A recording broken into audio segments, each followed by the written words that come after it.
Vivimos una vida aquí, una vida no feliz. No feliz. Our lives here are unhappy. We put food on the table, but we can't say we live well. No, this is surviving. It's surviving on the little we can obtain.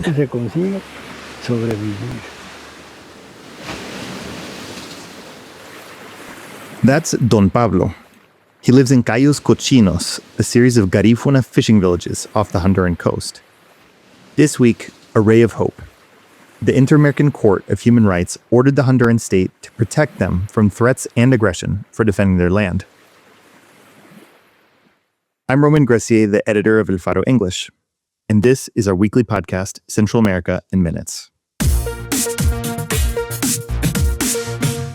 In Nicaragua, the house arrest of Daniel Ortega's brother relates more to El Salvador and Honduras than to Guatemala. In the case of Guatemala, globalism comes to die at CPAC, but in El Salvador, it's already dead. Central America in Minutes, an original podcast by El Faro English. On Wednesday, the Inter-American Court of Human Rights condemned the state of Honduras for trying to uproot the Afro-Indigenous Garifuna community from Cayos Cochinos. It's an archipelago home to fishing communities along the Caribbean coast.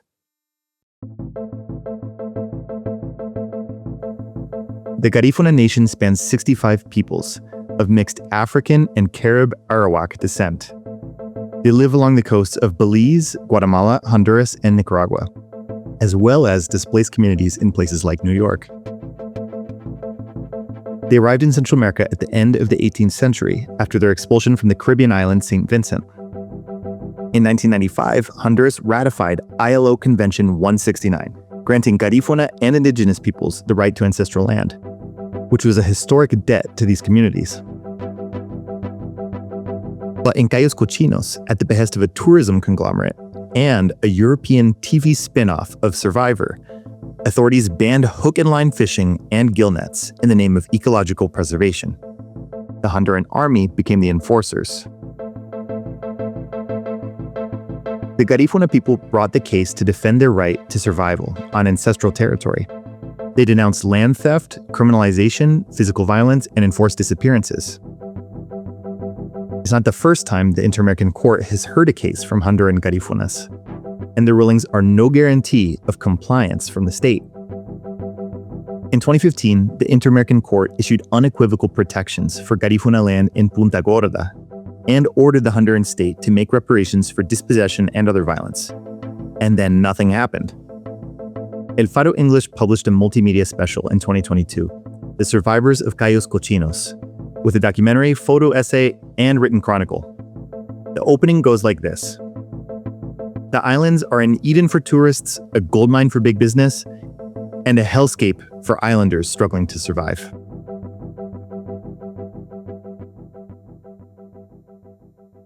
Every week, El Faro English translates Central America in under 10 minutes. Go to support.elfaro.net to help us continue.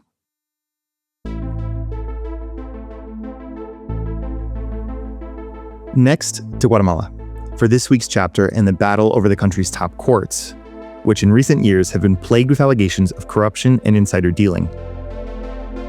Every 5 years, all 5 seats of the Constitutional Court are up for grabs again, all at once. And different sectors of the country each choose a magistrate. Even this process itself has been investigated for favor swapping to stack the courts. By Thursday morning, 3 out of 5 had already been chosen. Supreme Court of Justice, Bar Association, and Council of Universities each made their picks. So far, a mixed bag. For example, Astrid Lemus, a candidate who ran on promises to fight impunity, is one magistrate. Another is sitting magistrate Dina Ochoa, who voted in favor of canceling the ruling party Semilla, now on to her 3rd straight term.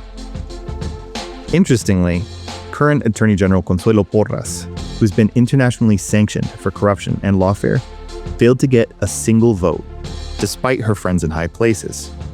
Quick parentheses. As we said last week, the Attorney General is shopping around for a new position. The current constitutional magistrates ordered authorities to include her bid for a 3rd term as top prosecutor. So she's still in play, somewhere. Okay, so back to the High Court. On Thursday, it was Congress's turn to pick the fourth magistrate out of 5. In the eye of the storm was candidate Roberto Molina Barreto. As a current magistrate, he voted to move up the selection date to yesterday, in an election in which he himself was competing.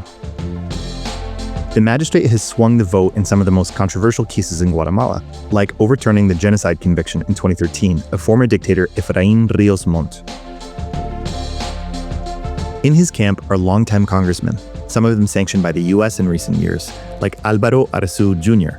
from Guatemala's arch-conservative family dynasty. Mind you, last year Trump gave him his visa back. And all sides of the selection process are claiming to be Trump whisperers.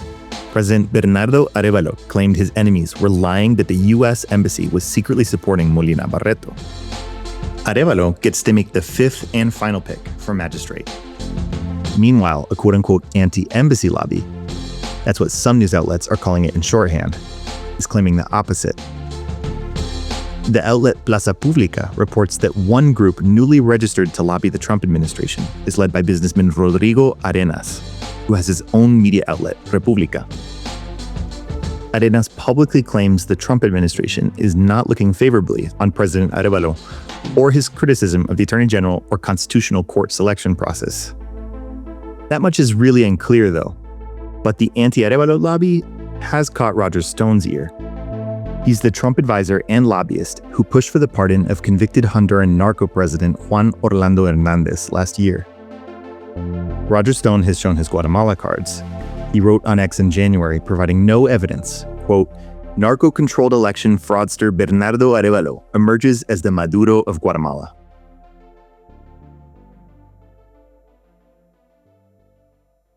Do you get the El Faro English newsletter?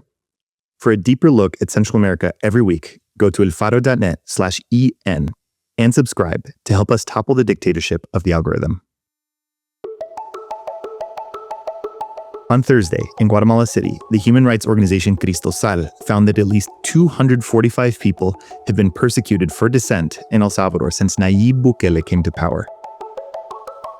This is the most comprehensive investigation to date.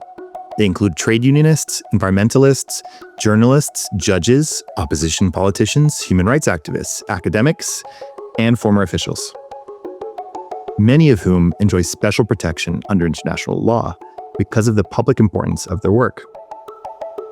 3/4 involved some form of criminalization to bring them before the courts. Of these, 86% remain in detention. Only 7 have been convicted. Cristosal says their trials followed patterns similar to Nicaragua and Venezuela. Cristosal also points to a combined strategy of intimidation, surveillance, and stigmatization carried out by public officials and institutions like the Attorney General's office. In El Salvador, Bukele controls all the branches of government. Quote, "Far from being isolated incidents, the documented cases reveal the existence of a sustained strategy of political repression to silence dissent, punish criticism, and neutralize pluralism," says the report. In May 2025, the National Civil Police launched a wave of persecution against opposition figures, journalists, and human rights defenders. Dozens were exiled for fear of reprisals. In the following months, 4 organizations and 2 media outlets closed up shop and moved abroad. Quote, "What the regime seeks is to ensure its own impunity to violate the rights of the population," René Valiente, head of research at Cristosal, told El Faro. He added, "which is why it directs its machinery with greater cruelty against those who are dedicated to protecting others."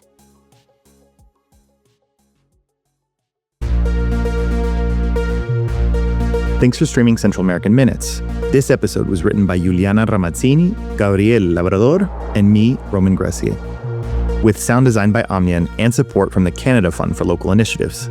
Find us wherever you do your streaming, and we'll be back next week. Hasta pronto.